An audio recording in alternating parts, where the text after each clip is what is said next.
All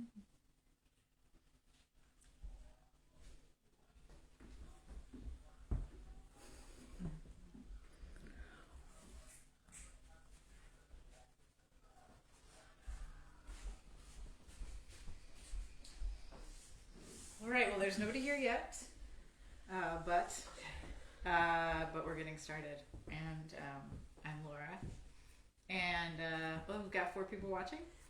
Awesome! Hello, everybody. So welcome to the Winter Wellness Workshop. We're so excited. We used to teach this version of this class a few years ago. It's been a while, so we're excited to re-collaborate here on the interwebs. I am going to be moderating the chat today, so any questions you have, just throw them up in the chat, and I will reply to anything that I feel is just a quick little question. I'll reply in the chat.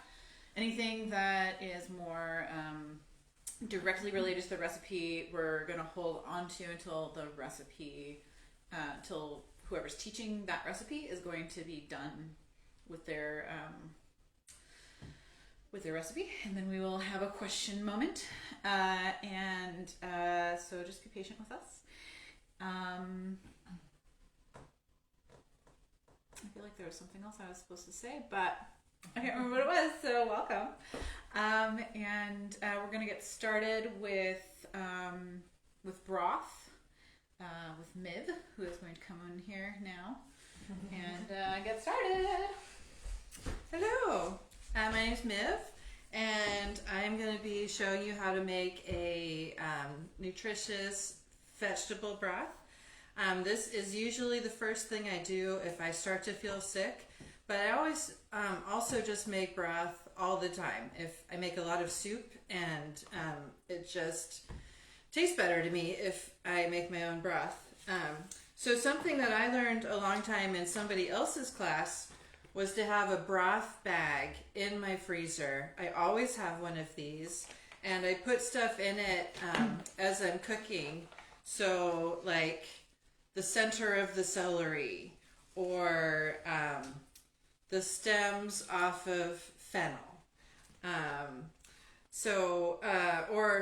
Like the tops of leeks. I already cut up my leeks, but you can just wash the tops, chop them a little bit, throw them in your bag. When you want to make broth, just empty the bag into your pot, and then I actually put the empty bag back in the freezer, so it's just there, ready. So I'm going to just do a simple broth. This can be used for a variety of things. You can just drink it if you're sick, or you can make a soup. And broth, you can put pretty much whatever you want in it. Whatever you like is what you should put in your broth. So this is what I like in my broth.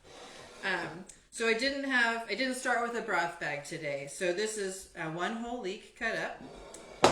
And then I have 2 carrots. You can save the tips of the carrots, or if you peel it, and especially if it's organic, you can save the peels. I have a pretty big piece of ginger. It's probably about that big, and I just chopped it roughly. I did not peel it because I'm going to strain it out. No one's going to know. This is 1 head of garlic. I just used the whole head, but another thing I like to put in my bag is all of those teeny tiny little fussy pieces of garlic in the center of the bulb. Don't even peel them. Just maybe smash them with your knife and toss them in, or even just toss them in. It doesn't even matter. Just don't do anything that's going to make you crazy when you're making your broth. This is fresh turmeric. I have not cut it up yet because I don't know if everybody knows what it looks like. It's related to ginger. You can see it's kind of the same shape, but when you cut it open, it has this amazing orange color that, in all honesty, will color everything. So don't get too attached to the color. Really vibrant tasting. I don't know. I really recommend trying it. just so you can see what the difference is. So just kind of rough chop, and I'm going to toss it in there. Didn't chop up the fennel and celery yet because I wanted to show you what I was talking about, but just going to rough chop the fennel.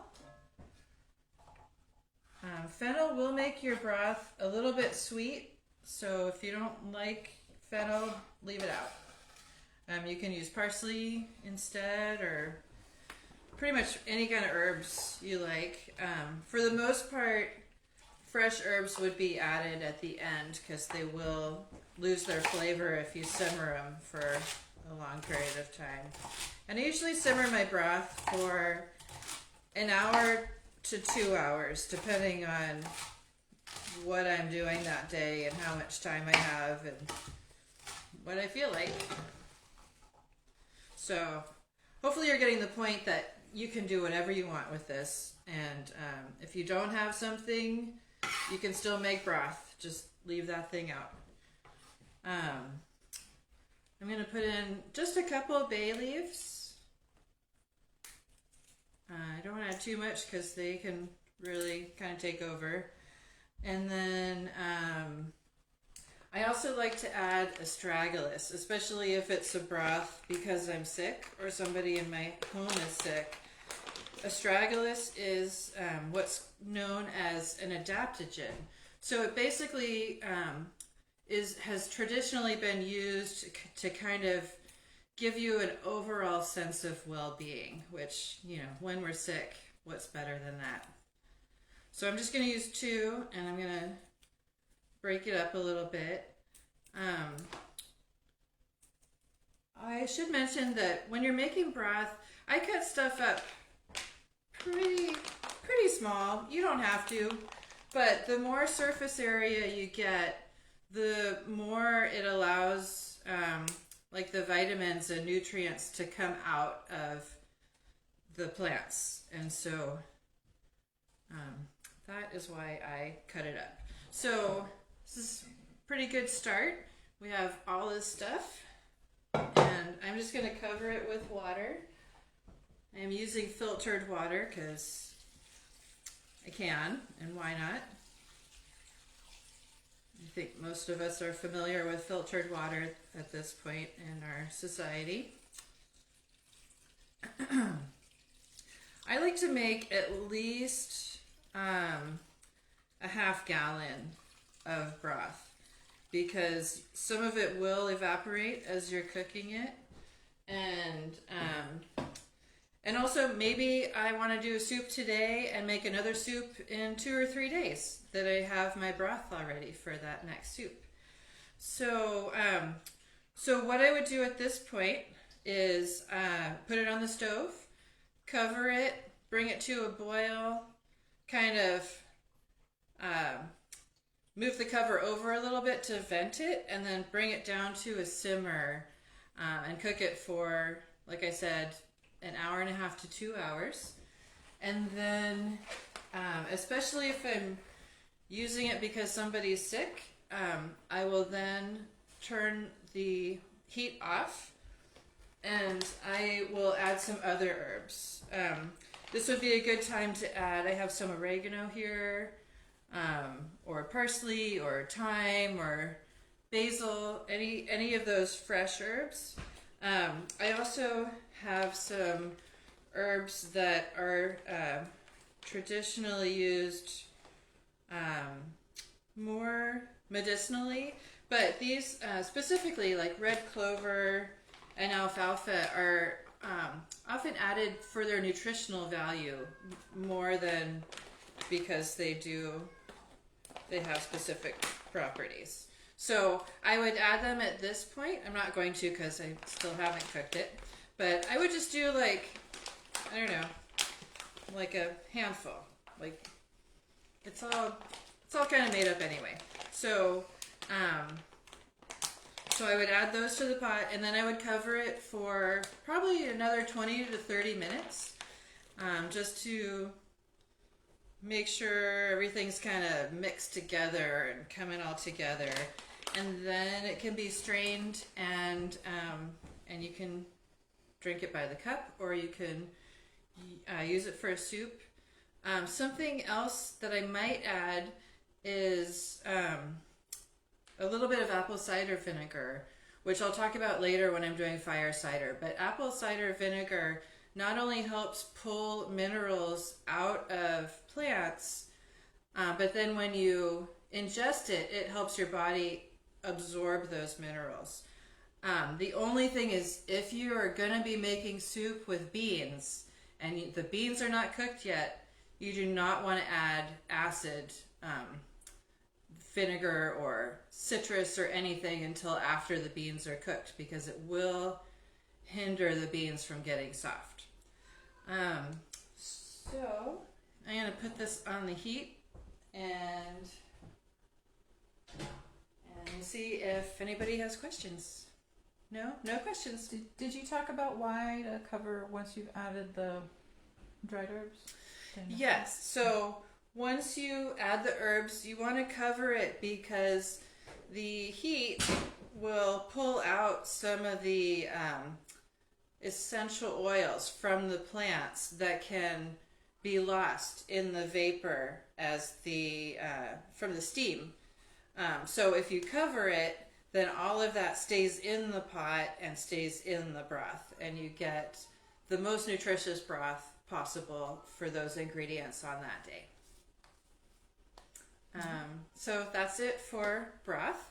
I think we're going to go to Danielle now, and she is going to talk about elderberry syrup. Hi everybody, I'm Danielle. Welcome to the Lavender and Bergamot Kitchen. So happy that you're here with us today. We're gonna talk now about elderberry syrup. Great remedy for colds and flu season. The one thing I really want to talk about before I get into the making of the recipe is it's one of those tools to have in your toolkit before you get sick. So if you think about when you know you're going to get sick, maybe you feel like, oh, your eyes feel hot, or they are dry and start to burn, or maybe you get a little tickle in your throat. Like, what are your tells? How do you know you're probably coming down with something? That's when you really want to start using the elderberry syrup. So you want to make it before all of that happens. You want to have it on hand.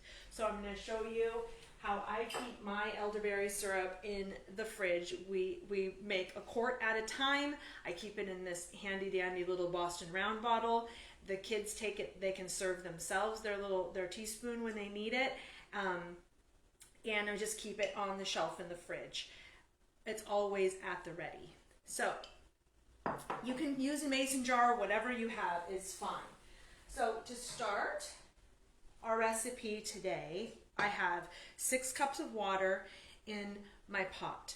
I'm going to add about 5 tablespoons of elderberries. So total, I want about 6 tablespoons of herb in my syrup. So 1 tablespoon per 1 cup. So if I wanted to make less syrup, and I only wanted to do 4 cups of water to start, then I would arrange my recipe so that I have about 4 tablespoons of herbs going into my pot. Does that make sense? So I have about 5 tablespoons in here. I know in my hand what about a tablespoon looks like. I encourage you to do the same. I know I talked about that in another video recently, where like this is a tablespoon, measure the tablespoon out, and then put it in your hand and go, okay, that's what a tablespoon of elderberries looks like in my hand. And then it just makes the process of cooking go a little bit faster. All right, there's my elderberries. Elderberries are antiviral, they're antibacterial, and they're nutritive, they're slightly aperient, and also can be diuretic. And I mentioned those 2 things. Aperient basically means slightly laxative. You can probably hear my cat howling. Sorry about that. Anyhow, so when we are starting to get sick, sometimes we may be congested, either in our bowels where we haven't had a healthy bowel movement, and using herbs that are slightly gently laxative, like elderberries, can help move that bowel out, and that can help detoxify the system and allow you to absorb your nutrients in your food that you're eating, and then also be able to assimilate all of the other medicines that we're going to be putting in this pot. So I'd just like to mention that. And then we're going to add some ginger. Ginger you can use fresh or dry. And the dry ginger is going to be more concentrated than fresh. So if you have fresh ginger on hand, I would just add a little bit more. So I'm going to add about a teaspoon of dried ginger. Ginger's warming. It's a circulatory system stimulant, so it's going to help move the medicine, and it also lends a delicious flavor. I'm going to add some cloves. Cloves are antibacterial and antiviral as well. They're also extremely strong. So I only add 1 clove per cup and then 1 more for the pot. So I'm going to put 7 cloves in my elderberry syrup. I have some cinnamon. This is also antibacterial and antiviral. It's warming. It also makes a delicious, adds a delicious flavor.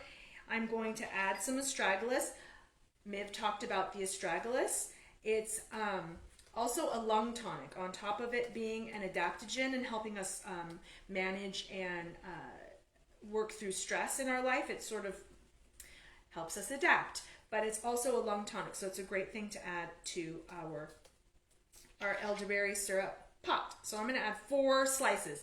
These are general suggestions, okay? It's not a perfect science, and that's the wonderful thing about kitchen herbalism is if you don't have, say you don't have any cloves, that's okay. You don't have to add them.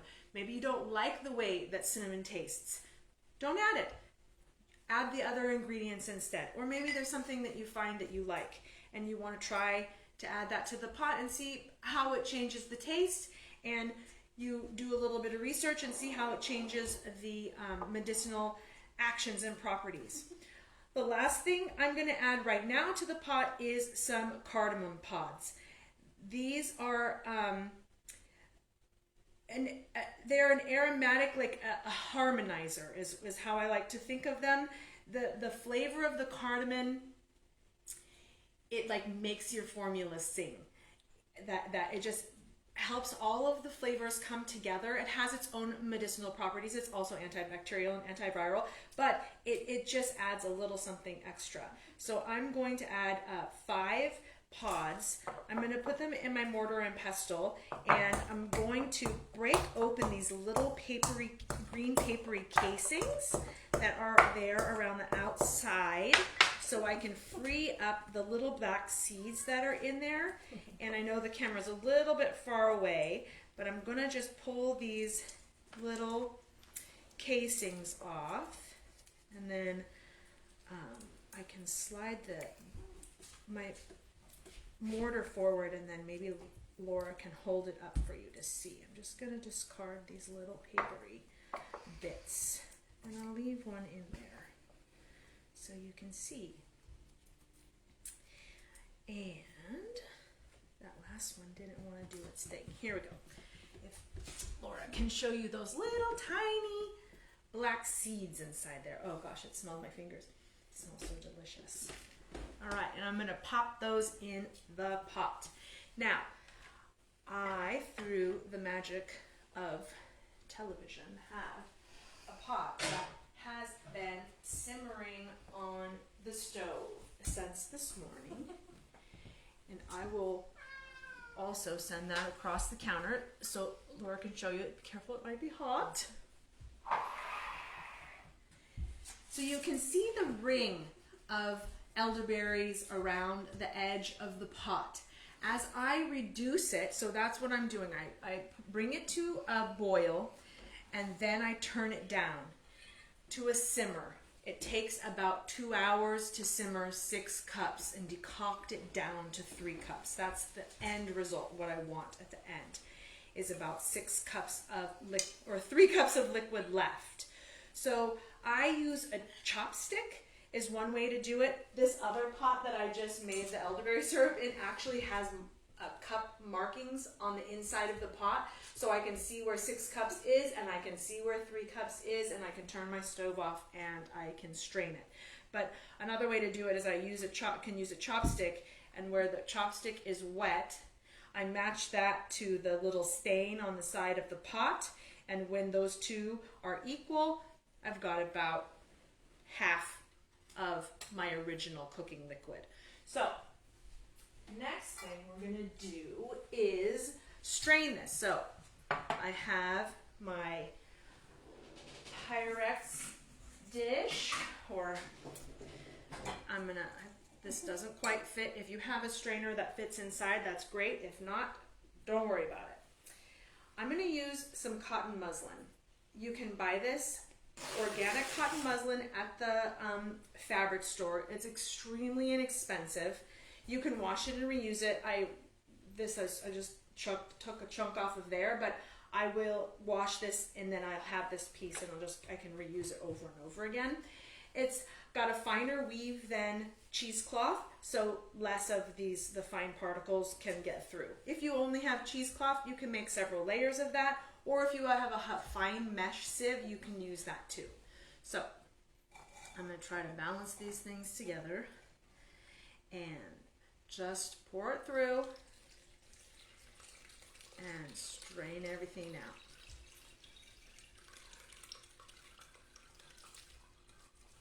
I like to get all the berries in there because when it all strains out, I just squeeze the muslin and get some of that extra juice out of the berries.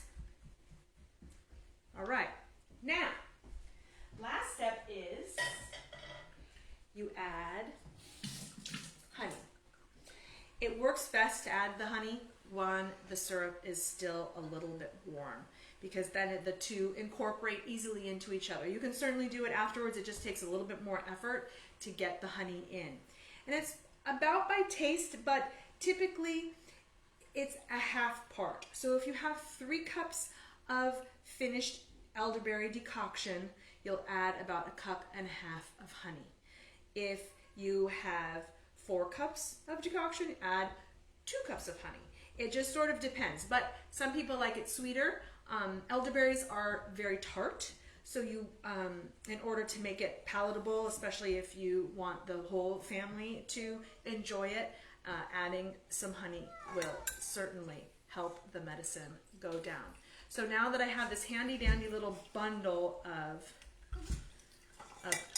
elderberries and herbs, I can just take this. It's not too hot. The stove has been turned off. I kind of over decocted it, so I'm not going to have quite 3 cups, but that's okay.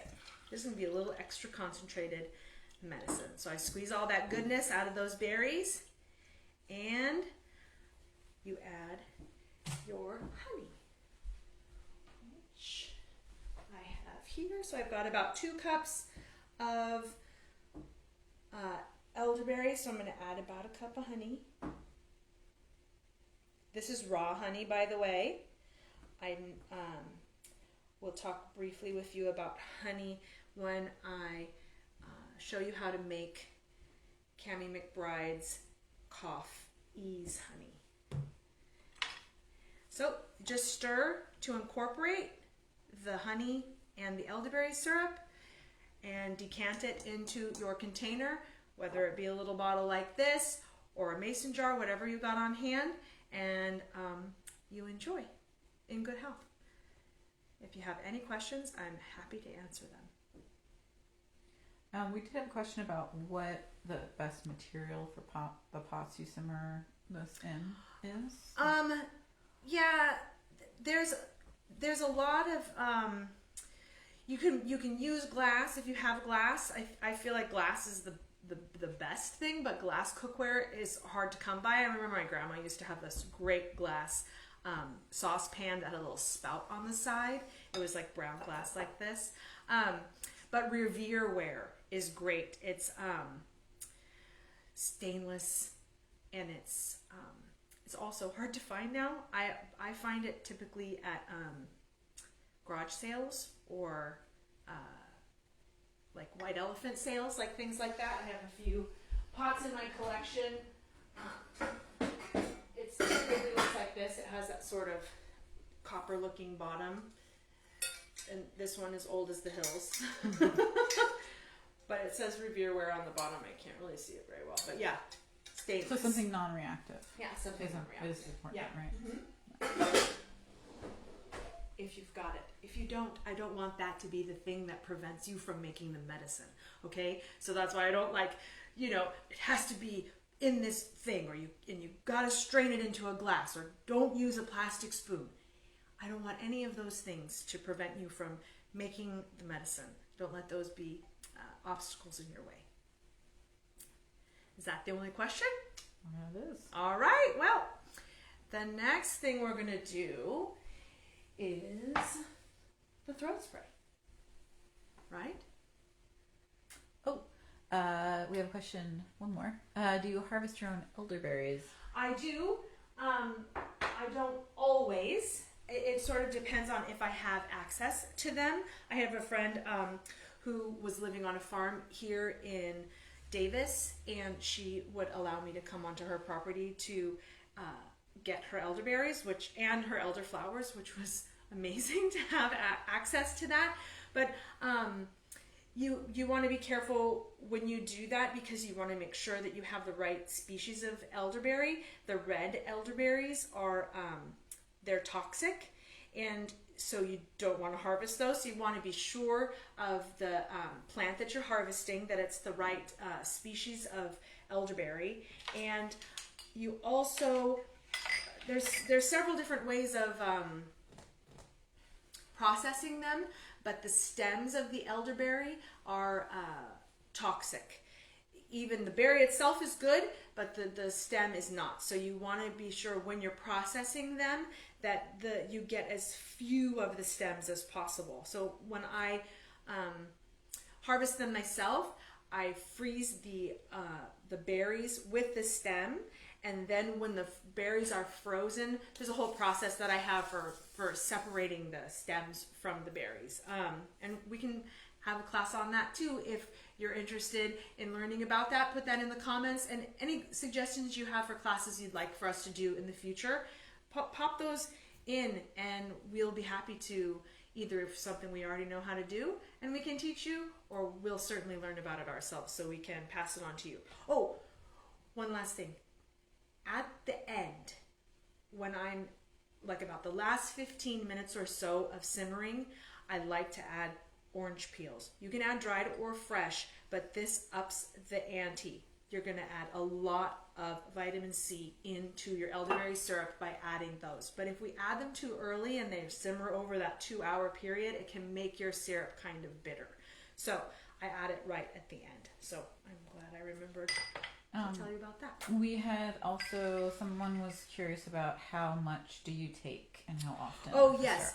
Well, please include your email address, either message it to us or put it in the chat, and we're going to have a nice little PDF with all of the instructions and the recipes, so you can print those out and have them at your disposal.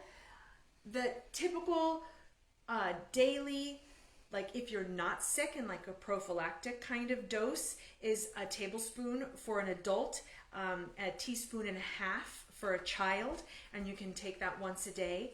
Once you're starting to feel sick, like we talked about that, like maybe your eyes are burning and you just can feel like you're starting to come down with something, you want to take that same dosage, either a tablespoon for adult or a teaspoon and a half for a child, every hour while you were awake that first day, and then the next day 3 times a day, and really get that medicine in your body. I hope that answers the question. I love questions. All right, I'm going to grab the stuff for the honey.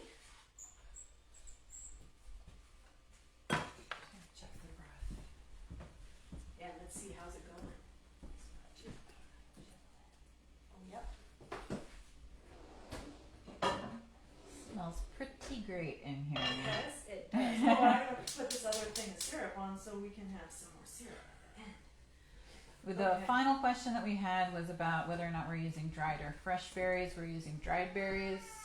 Almost always for elderberry syrup, you're going to use dried. Fresh berries are in season at the end of the summer, kind of like August is when there's a tree at the school I work at, and we were making jelly in August, so I know that's when they're in season now. Yeah. And here's Todd coming to say hi. The fun of recording live. That's Todd, my cat. We're gonna move the chair away so he can't knock over the camera. Okay, and so you can certainly make syrup with fresh berries. Absolutely, 100% you can. But you have to take into consideration the fact that the berries have water.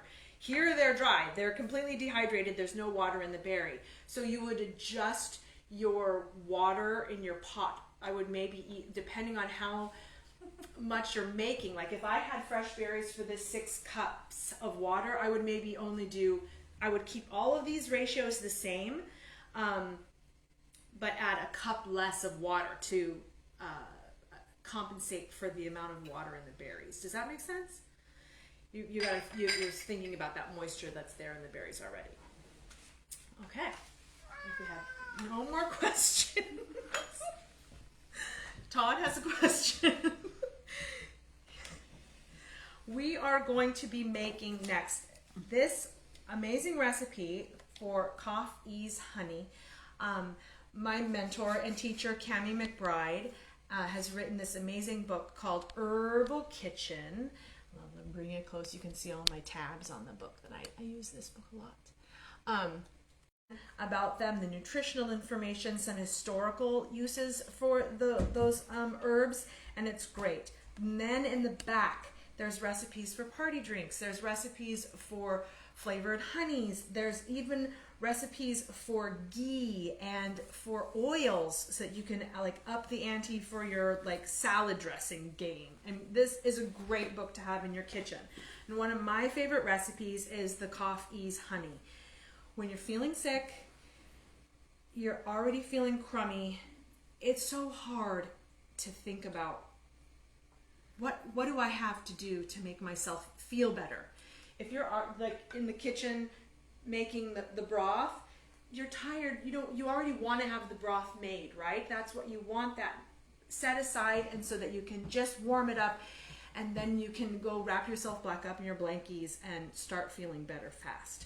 This Cough Ease Honey is another one of those tools in that toolkit. You have it made already on hand, and then when you're feeling bad, you don't have to do too much effort in order to help yourself feel better.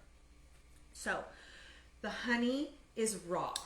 It has all of the medicinal properties that the bees have brought from all of the different flowers and all of the different plants, and it's very important that we have raw honey. You ideally would like to have a relationship with a beekeeper in your area, like at the farmer's market, and you know where you're getting your honey from. But if you don't know, then make sure you're looking at the back of the label to find out where the honey is coming from.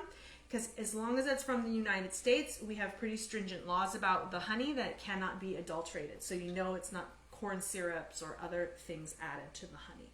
So those are my short notes on honey. So we start with a cup of honey. I use a pint jar, so I have some room to mix. I'm going to add dried powdered herbs directly into the honey.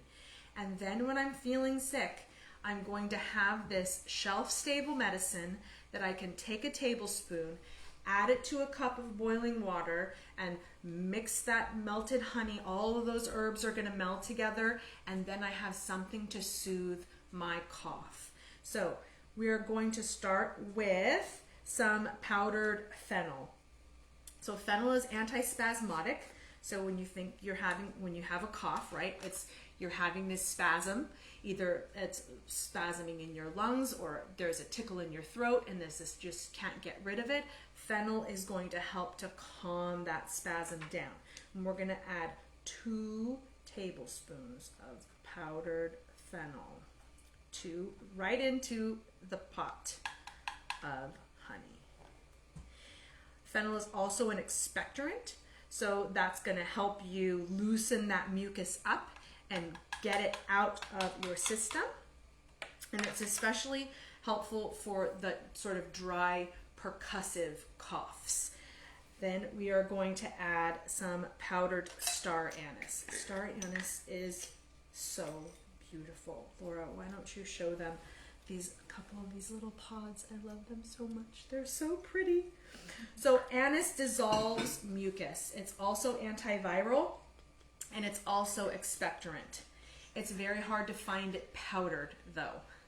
You usually find it in this beautiful star pod. So I add some of them I have a special grinder. This is only for spices. I don't put coffee in here. And you toss some in. I'm not going to turn it on because it's super noisy and I don't have it plugged in right now. And what you do is you get it ground up as well as you can. You want it ground really fine. So then I put it through this fine mesh strainer and kind of sift it like you would sift flour. So I get all the big chunks out so that I end up with just as much fine powder as I can. And I'm going to add 1 teaspoon of this now sifted star anise. The smell, you guys. Can we invent smell-o-vision, please? This is so great. So 1 teaspoon, that wasn't quite full, of star anise goes in the honey. Then we're going to add some black pepper. Black pepper. We have it on the table. It's always there. We're adding it to everything. Why has black pepper persisted all of these eons with human beings? It has so many amazing medicinal properties, and one of them is it dissolves mucus. It helps us digest fats. That's why we add it to our food. It does something in our gut. It makes magic, and it helps us digest. So it's a carminative. It helps us drain the sinuses. The pungency of the herb itself, it's amazing. And added together with these other flavors, I'm telling you, this is so delicious. So we're going to add 3/4 of a teaspoon of finely ground black pepper right into the jar. And then the next and final ingredient is powdered ginger. Powdered ginger. Ginger is antiviral and it is also an expectorant. We're going to pop that in the jar. Now we have all of these powdered herbs. What do I want to stir this with? Stir a knife. So it just is going to take a little bit of effort. The more liquid your honey is the better it is. I had some crystallized honey. I buy this big bucket from Island of the Moon apiaries. We're really lucky that we have this great Z Specialty Foods in Woodland. They're amazing. And when I buy honey, I buy a big jug like this. But it was a little bit crystallized. So I had put it over in a double boiler, just super, super low heat. So honey is nice and pliable right now. So I'm just incorporating all of that powdered herb into the honey. It takes a little bit of effort. You can see like it's part way through, but I still have some honey there at the bottom. So just keep mixing and mixing. And when you're done, you've got a hot cup of water and you put about a tablespoon of this honey mixture in, and you have an instant tea. It's very little effort, and it's the kind of medicine that you want around when you're feeling crummy. Oh my gosh. Any questions? All right. Todd love. Oh, lots of folks loving the Todd man. All right, yeah, he's going to be a celebrity, I have a feeling, after this. All right, and then you just put a lid on this, and this is completely shelf stable. I don't need to refrigerate it. And if I was a mummy in a tomb, you could bury me with this, and then 1,000 years later, you could unearth me, and this honey would still be viable medicine. It's a beautiful thing. So, I have a question. Any yes. reason we couldn't add this honey to other teas? no reason. No. Do it. Do it. Try it. See what it tastes like. I think this all alone by itself it's so delicious. It's so delightful, honestly. And so thank you. And if you have a chance to check out Cami McBride's book, please, this is an amazing resource to have in your kitchen and to just sort of up the ante. And using those herbs that you already have in your kitchen, you already have them. So why not learn a little bit more about how they can benefit you in your life medicinally? All right. What's next? Oh, look, the elderberry syrup is starting to boil. So I'm going to turn my stove down to simmer. It looks like Miv's broth is coming. It's like steaming. It's beautiful. Let's see, what do we got going on here? Oh, it's coming up. It's almost there. All right. Oh gosh, why don't we have smell-o-vision? Are you? Oh, the throat spray. All right, where did I put that tray though? There it is. Okay. Next and next. Throat spray. I am a part of a medicine circle. I've been meeting with this group of women for probably about 13 or 14 years, maybe even 15 years. I've been meeting with these women. And we make medicine together about once a month. We have 2 books now of kitchen journals that we've made together over the years. And one of the recipes that we make is a throat spray. It's wonderful. So I have a little spray bottle here to start with. And this is one of those recipes where you get to sort of mess around. And when we send you the PDF for it, we'll list a bunch of different herbs that you can add. Some of these tinctures are easier to find. Some of them are harder to find. And some you have to order online because you can't find them at your local grocery store or co-op. So we'll send you a list. And then you can play around with the flavors and decide what you would like to use. But the herbs that we're going to use today are licorice, echinacea, and we are going to use some propolis extract.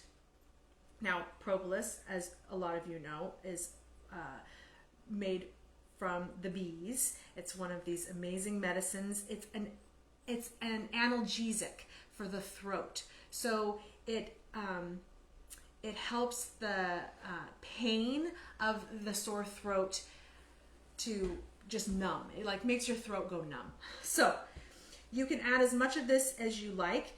Miv and I were talking about it earlier. What you should do is probably add it at like in little increments and then test it and taste it in your formula. And then if you're not getting that numbing effect quite yet, add a little bit more and add a little bit more. Does that make sense?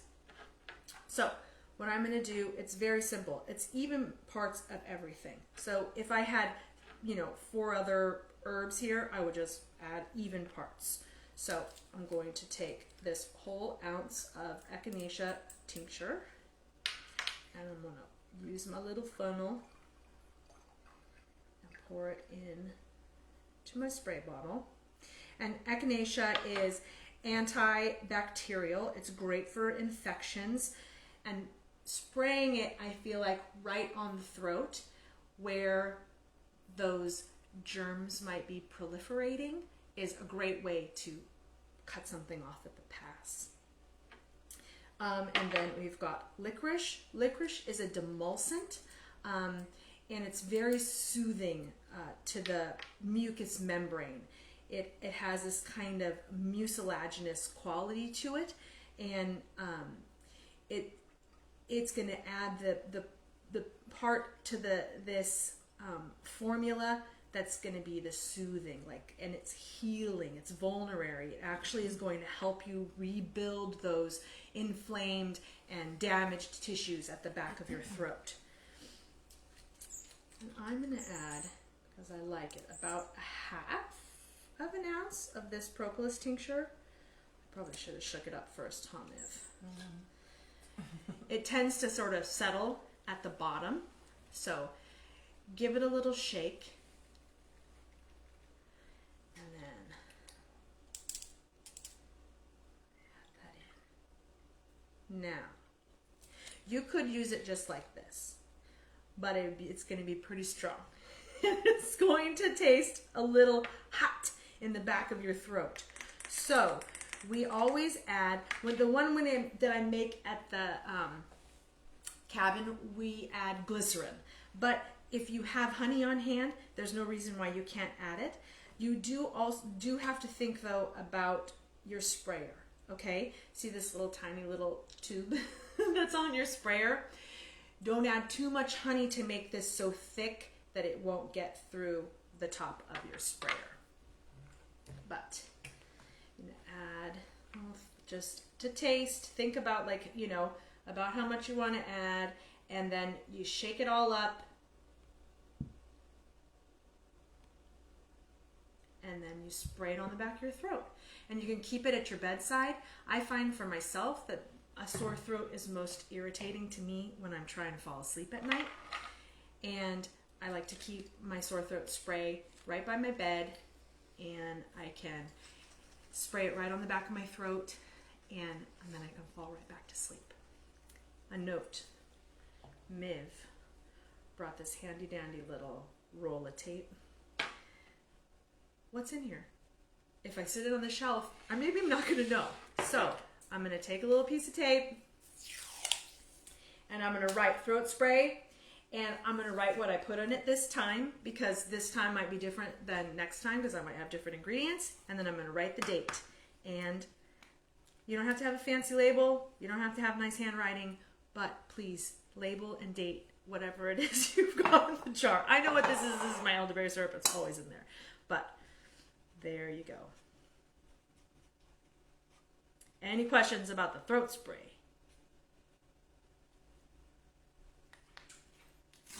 Yet. Right. Nope. What is the shelf life? It's alcohol and it's honey. So these will have an expiration date on the bottom. So whatever tinctures you add, I guess I would look at the expiration date on the tincture you're using. But yeah, I would say 3 years. Typically, some tinctures can last a really long time. The way to tell if a tincture has gone bad, usually, not everything, it's like, how it is. The herbs will fall out of solution, so you'll get like little flaky bits sort of floating around in the alcohol, or chunks, and it's like, it just sort of falls out of the alcohol solution, and then you know that it's bad. That's one way you can test, if your tinctures are dust. But yeah, I would just look at the ingredients, the raw ingredients that you're putting in, and go from there. So that's throat spray. All right, we're going to do a little set change here. Miv's going to come back in.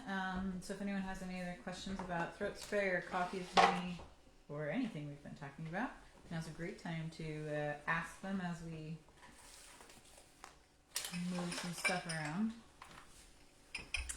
I also wanted to add that all of this stuff is so easy to make, and it's meant to be used. So don't hoard it. Like, I get that you want to know what the expiration date is, but it shouldn't even last that long because you should be using it to keep yourself healthy. Okay.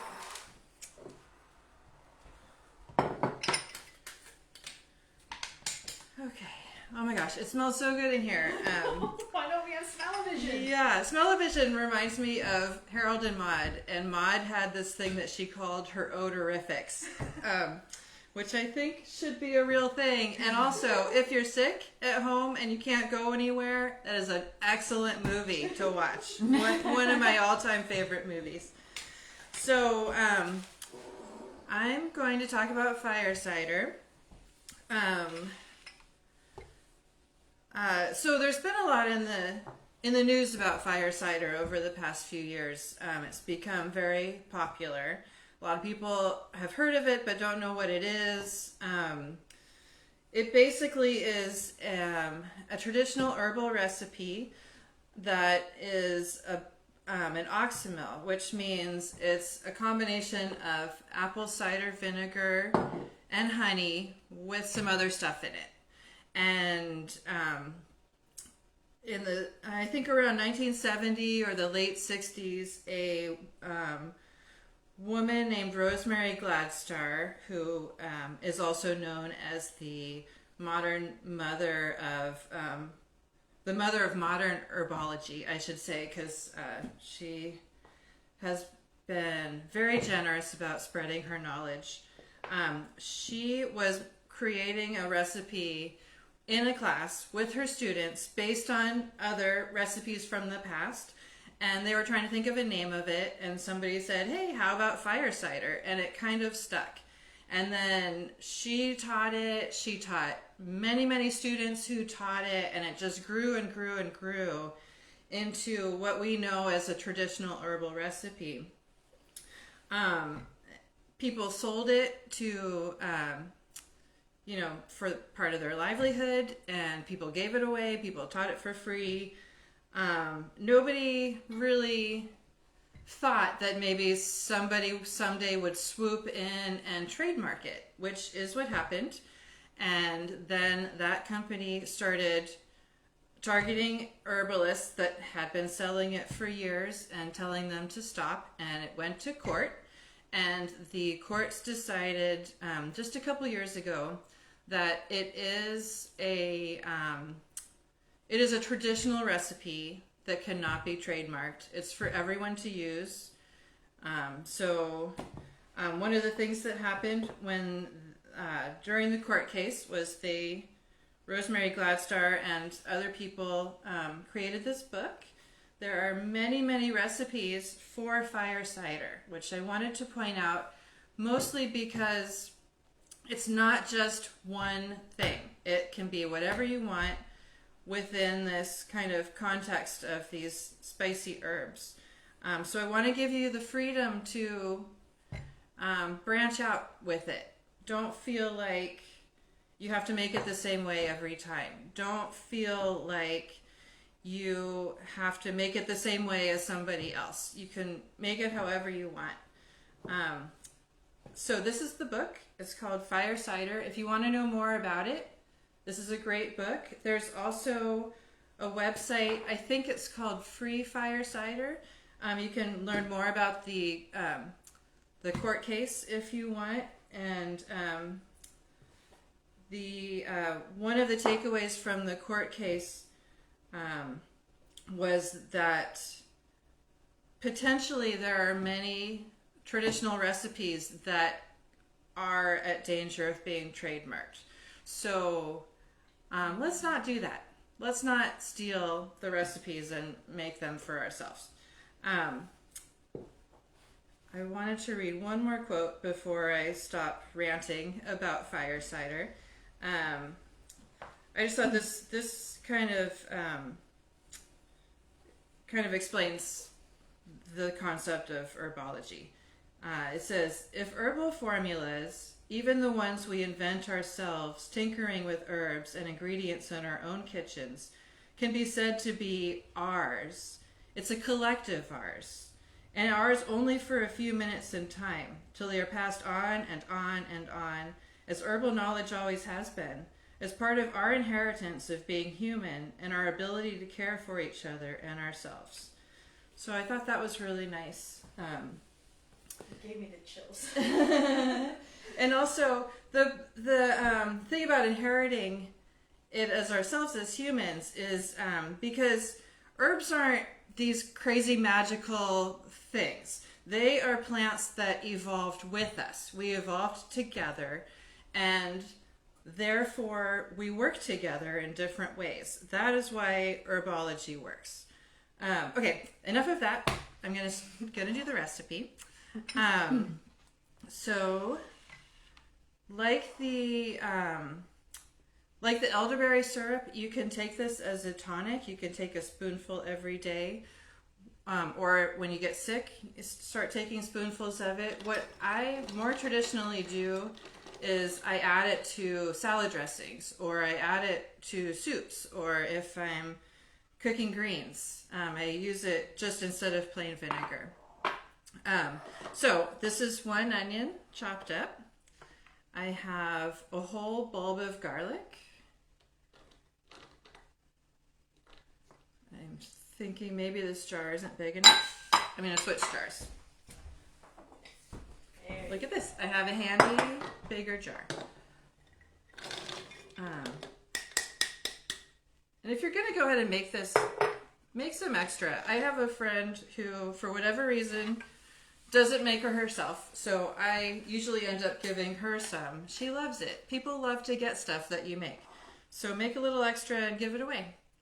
I have a piece of ginger, probably about that big, and then another piece of turmeric that was about the same size that I put in the soup. You can use powdered if that's what you have. A lot of people like to use horseradish. 2 things about horseradish. First of all, I couldn't find it in January. Second of all, I like to steep my fire cider a little bit longer than is usually recommended. And horseradish, while it adds a nice spice, is also fairly bitter. So what I'm adding is daikon instead, because it's not going to be as bitter, but it still will add just a tiny bit of that radish heat. Then I have 2 serrano chilies. You can use jalapeno or whatever kind of chili you want. If it's too spicy for you, leave the chili out. Just like I said, I leave the horseradish out. So I'm going to do that.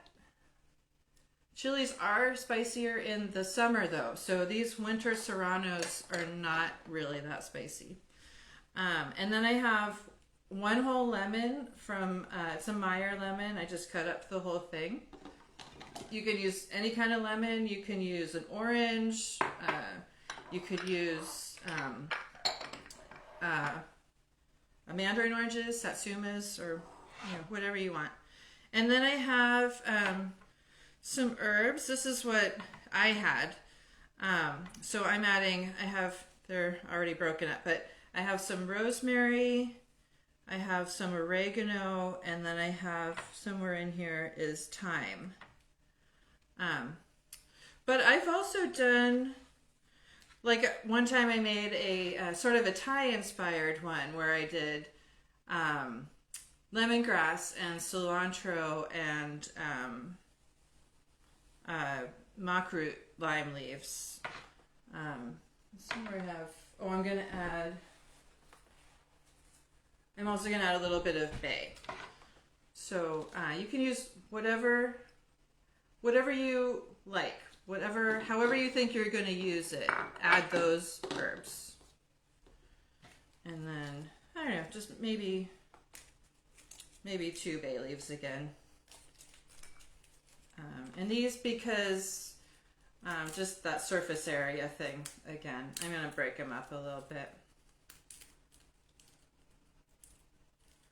Okay. Another thing, when I've read recipes, a lot of people do this and then they add the vinegar and then they let it steep for 3 to 4 weeks and then start tasting it. And when you like the taste, go ahead and strain it and then add honey. What I like to do is add a little bit of honey at the beginning. Because, like I said before, apple cider vinegar is really good at pulling out nutrients.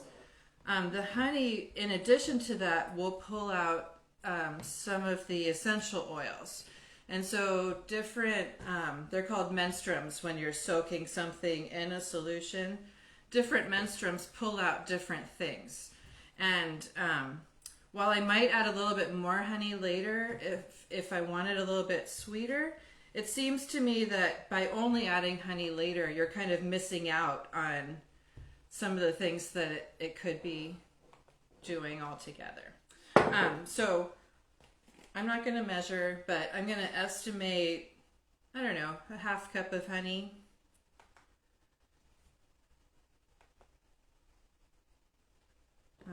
If you like sweet salad dressings, for example, you can add more. And then I'm just going to fill it up to the bottom of this rim with vinegar. And this is, I pretty much always use Bragg's. It's organic and, I'm going to give it a little shake too.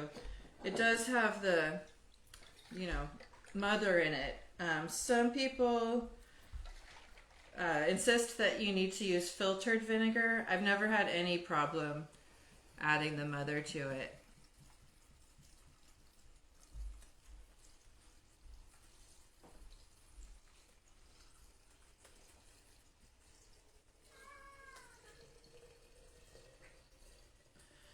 And you, ideally you would be, it's not quite enough, that's okay. Ideally you would be shaking this every day. And sometimes the day after you started tincture, you need to add a little bit, I said tincture, whatever, vinegar, whatever you're doing. You might need to add a little bit more. Sometimes the liquid will decrease as it gets absorbed by the plants. So I will add a little bit more when I go home, and then I'm going to check it tomorrow to see if I need to add even more. And then I'm going to shake this every day or every other day or whenever I think of it. And there's a couple different things you can do. You can use a regular lid, regular mason jar lid, in which case you want to use wax paper or parchment so that the vinegar doesn't touch the metal because it will get corrosive. You can also get these cool ball lids for canning jars that are plastic, so you don't have to worry about that. So that's what I'm going to use. And then I'm just going to give it a good shake. It might take a day or two for the honey to really dissolve and mix in, but that's okay. It'll get there. This is everything we're doing is very forgiving. So don't feel like there's only one way to do any of this stuff. And that's it. Look how colorful it is. And over time, the vinegar will get more colorful and the plants will get less colorful. It's pretty neat to watch it over time. So that's it. Any questions about fire cider?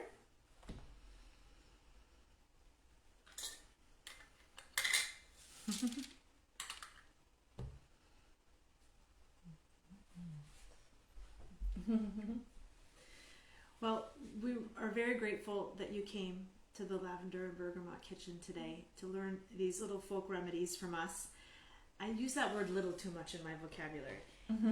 These are big recipes. They have lots of history and they've helped many, many people over the ages. And we want to share those recipes with you because that's what it's about, right? Is like you're talking about with the fire cider, is it doesn't belong to any one of us. Mm-hmm. It belongs to all of us. Mm-hmm. And it's important that we share them with you.